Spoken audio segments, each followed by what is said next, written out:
एक जंगल में एक हाथी और एक बकरी रहते थे। दोनों बहुत पक्के दोस्त थे। दोनों साथ में मिलकर हर दिन खाने की तलाश करते और साथ में ही खाते थे। एक दिन दोनों खाने की तलाश में अपने जंगल से बहुत दूर निकल गए। वहां उन्हें एक तालाब दिखाई दिया। उसी तालाब के किनारे एक बेर का पेड़ था। बेर का पेड़ देखकर हाथी और बकरी बहुत खुश हुए।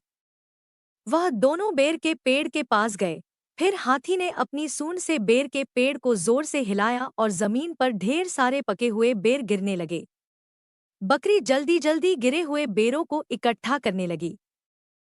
संयोगवश उसी बेर के पेड़ पर एक चिड़िया का घोंसला भी था, जिसमें चिड़िया का एक बच्चा सो रहा था और चिड़िया दाने की खोज में कहीं गई हुई थी। बेर का पेड़ जोर से हिलाने के कारण चिड़िया का बच्चा घोंसले से बाहर तालाब में गिर पड़ा और डूबने लगा।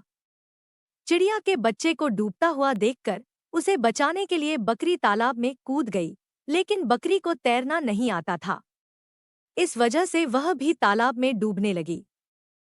बकरी को डूबता हुआ देखकर हाथी भी तालाब में कूद गया और उसने चिड़िया के बच्चे और बकरी दोनों को डूबने से बचा लिया।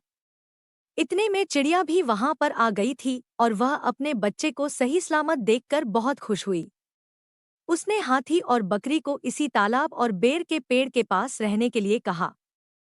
तब से हाथी और बकरी भी चिड़िया के साथ उस बेर के पेड़ के नीचे रहने लगे।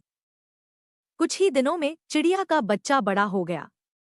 चिड़िया अपने बच्चे के साथ जंगल में घूम कर आती थी और हाथी और बकरी को जंगल में किस पेड़ पर फल लगे हैं इसकी जानकारी देती थी। इस तरह हाथी, बकरी और चिड़िया मजे में रहते और खाते पीते थे। कहानी से सीख, हमें किसी का बुरा नहीं करना चाहिए। अगर हमारी गलती से किसी को परेशानी होती है तो उस गलती को सुधारना चाहिए और मनमुटाव दूर करते हुए एक दूसरे की मदद करनी चाहिए।